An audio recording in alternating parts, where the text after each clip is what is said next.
DJ Parsottam Vishwakarma Dhandhari टोला वाले। Mobile number 9699558198। Shri धन बोल धमधा में हजोत रंग मना ढंग मा कतई कंधा बन मरे दोस्त रानी घटियले बाही मिला में अखिया पतर नारी है भैया पीना छुए बदनामी है तो बदनामी है भैया पीना छुए बदनामी है जी।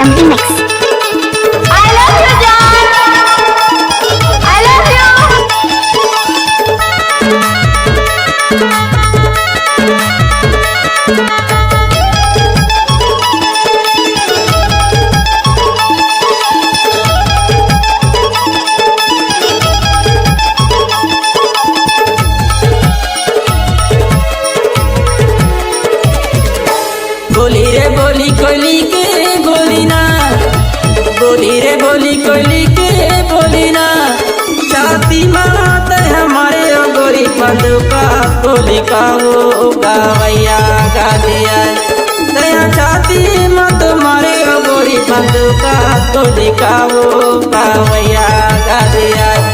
ये नवनगर बिजाड़ी छेना छपर पानी रंगमा ना ढंगमा कतई कंधा बन मरे दो रानी घटियले बाही मिला में अखिया पतर नारी है भैया पीना छुए बदनामी है जी। बदनामी है भैया पीना छुए बदनामी है जी। Mix by DJ Parsottam Vishwakarma Dhandhari टोला वाले। गाड़ी भर मत देवे भाई। हे भगवान नहीं देव कहा तो समझ। Mobile number 9699558198।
Mix by DJ Parsottam Vishwakarma Dhandhari टोला वाले।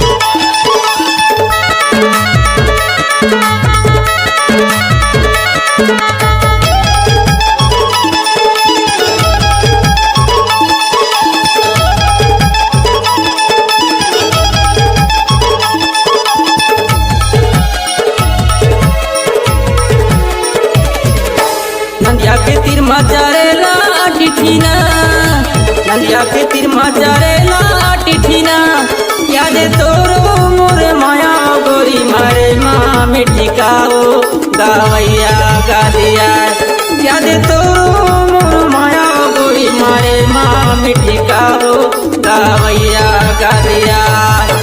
अंधी मगंधी फूटे लटिया देख सोए कुमारी देखे रसिया रानी घटियले बाही मिलावे अखिया पतर नारी है भैया पीना छुए बदनामी है जी। बदनामी है भैया पीना छुए बदनामी है जी। पीना छुए बदनामी है जी।